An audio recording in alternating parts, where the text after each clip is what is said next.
Hey YouTube, it's Marida and welcome to another edition of the Nurse Lounge. And in this edition, we're going to continue my series of my narcissistic marriage, my road to recovery. And today we're going to talk about being a chameleon. If you want to see what I'm talking about, stay tuned.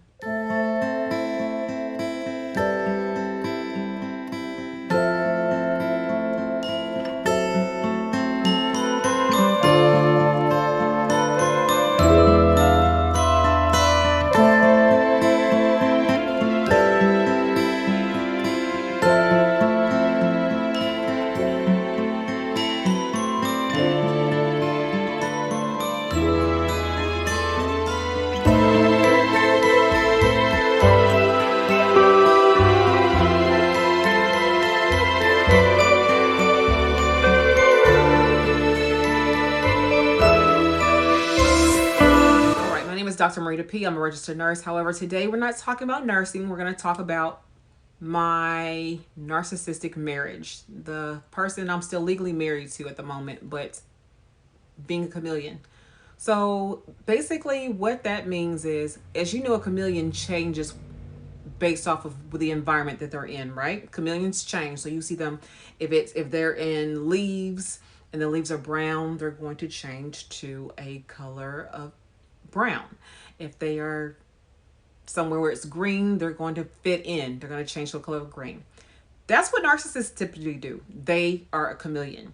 So one thing that I noticed about my soon-to-be ex-husband, Narcissist, is that he will assimilate or be a chameleon to whoever he was around. So for instance, now I will say this. It's very natural for us to pick up habits and sayings that our friends say. So when you're around certain people, your friends, your family, people that you tend to like, you tend to use sayings or catchphrases or just different things or different mannerisms that they say. So I typically say the word, that's interesting. I say that a lot.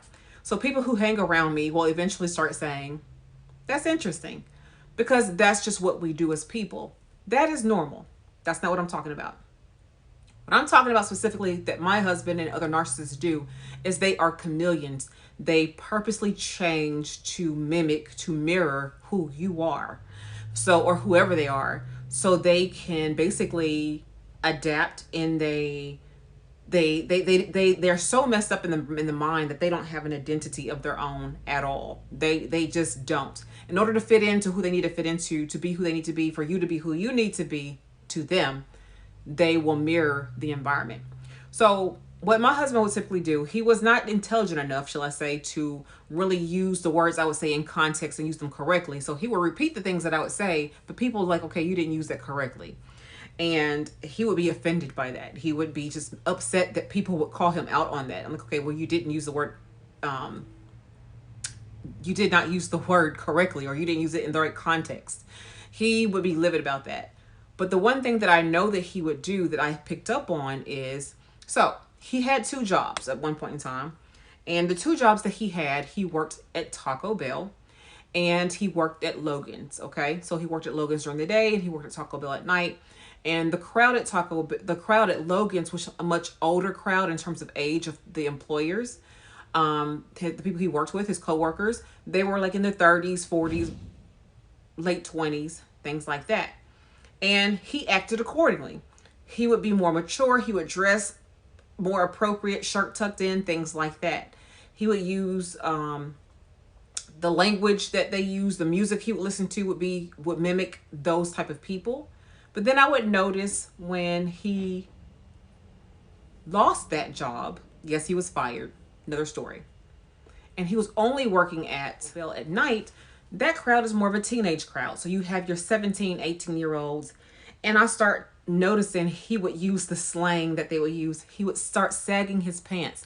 This man is about to be 43 years old, sagging his pants. He is now listening to, he's always listened to rap music, so that's not per se different. But he had started listening to more younger, it's kind of hard to explain, younger kind of rap music, and he just would adopt the identity and the mannerisms of somebody who's 18, 19, 20 years old. He never had his truly own identity. He just mimicked whoever he was around. And I could tell when he was with somebody new because he would say things that they would say. So I don't want to show you the text messages, but it was a text message that he had sent to me that I said, you know what? He's with another woman.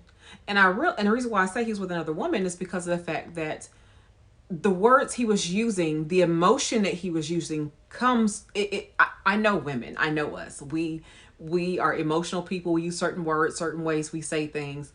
And that's exactly how he was talking. So either a woman texted it for him or he was saying who he was imitating or who he was mirroring, type of thing. So that's kind of how I find out too that he was also cheating, because his verbiage would change. And you will find that these people, their verbiage changes all the time. They will say things and you're kind of like, They would say things, he would say things and I'm like, that makes no sense. He has never talked like that. He's never used that word a day in his life. That's how I know he was up to no good and doing things he had no business doing, because again, they are chameleons, they change. Have you ever read a text and it's a text from a person that you know this person, and because you know them, you can hear them through the text. So you can hear their inflections. You can hear if they say, I know you didn't, and they type that, but you know that's how they usually are when they say that. You can hear that as you read that. That's kind of how they are too. You can kind of hear or know be the text that who said what, that he didn't say this. There's times where he would have somebody speak for him and say, oh, whatever happens to be. He could not come up with his own thoughts. He was not his own person. He was truly a chameleon. And the thing is, that's how he got caught up in a lot of different things. And it's really sad to watch that they don't have their own identity. So back to the Taco Bell. All of a sudden, he come in blaring music 3 o'clock in the morning, smelling like weed. Okay. No, you can't do that here. I told him he had to go at that point in time. Like he came to visit, I think, the kids or something like that. I mean, he wasn't really staying here that much. He would come by and visit the kids and then leave. But he go come by, smell like weed. So again, he start doing the things that now adults do smoke weed. But again, at this other restaurant that he was working at, that was not the kind of people that worked there. And so again, he was more polished and he was to work on time and he did everything he was supposed to do for the most part. But at this other place, he's very much 18-year-old. And the thing is, with those who are narcissists, they're very young in the head. They have low emotional IQs anyway, very low emotional IQs. So really, developmentally or emotionally, he was more 18 to 19 to 20 in the head anyway. So he really fit really in with that group of people. He didn't really fit in with 30s and 40-year-olds because he just wasn't there. And I realized that a long time ago. And when I realized that, I'm like, okay, we are definitely at two different levels. We kind of came in together at the same point in time because we actually grew up, from high school on, 18, 19, 20 years old together. But somehow I just kept going and going and going. And somehow he just remained stagnant, complacent right there at 18, 19 years old.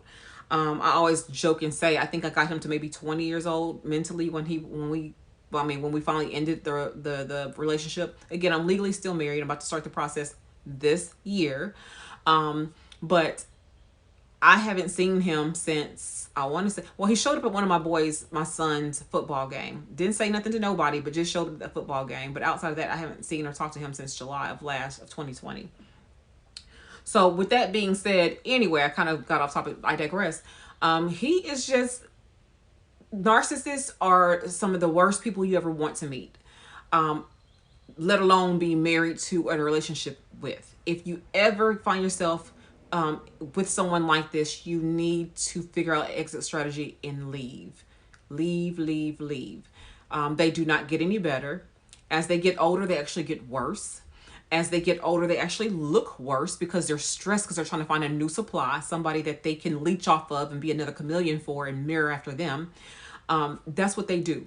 They pattern themselves after whoever they are around. And again, this is not the same as I say we do with our friends, our family, people we're around that we care about and love, who we kind of pick up on the ways they say things. That's not what this is. So I want you to be mindful of that chameleons change, and so do narcissists. You never can trust who you are meeting because they are not who they are. They are whoever they were with last. So if you meet a chameleon, if you meet a narcissist, he or she is mirroring whoever they were with last. Be mindful of that. And when they leave you, because they will, once they get everything out of you that they can get from you, whether that be sex, whether that be money, whether it be housing, shelter, whether it be healthcare, trying to get on your insurance, whether it be to get you pregnant, just because so that he can hold on to you. Whatever they need to get out of you, once they finish with you, they discard you and go on to the next person. When they go to the next person, they will act just like you. Just like you. That's all on this video right here. It's short and sweet to the point. I just want to simply come on here and kind of continue my series. I haven't really been on here a lot talking about my this segment of my channel, and it's not because of any negative reason, or it's just because I've been busy working. But I definitely plan to come back and keep you all updated and do more videos on this, because I have a lot more people who are actually watching my videos because of this content here. And I want to let you know that I see the comments. I understand what what you're going through, because I have went through it, or am going through it, or whatever I got going on right now. We are all at different stages of this healing process, because it is a healing process. And I want you to know that if you need to reach out, feel free to reach out. My email is down below. My business email is down below. Leave a comment. We can chat back and forth if you choose to do so. But that's pretty much it. Follow me on IG if you so choose. I'm on TikTok as well. If you happen to want some entertainment, I'm on TikTok as well. I just got on TikTok like the other day. So if you want some entertainment or whatever, something for fun, something just kind of just fun, shall I say, then follow me on TikTok. But anyway, I'll leave the handles to both here on the screen. I think that's pretty much it. Until the next time, I will be back with another video for you on this topic and more. Stay tuned for if you happen to be someone who happens to be a nursing student or know a nurse, or nursing student, then definitely help me get this channel to 2K, because at 2K I will start going live one day a week or one day every other week to answer your nursing questions. So if you want to know what it took for me to get to here, I can tell you that. Whatever you want to know nursing related, whether it be my personal journey, whether it be whatever nursing, that's what I'm here for. Subscribe, like, comment, share, all those things. Notification bell, hit that so you'll know next time I upload a video. And until the next time, you all take care. Bye-bye.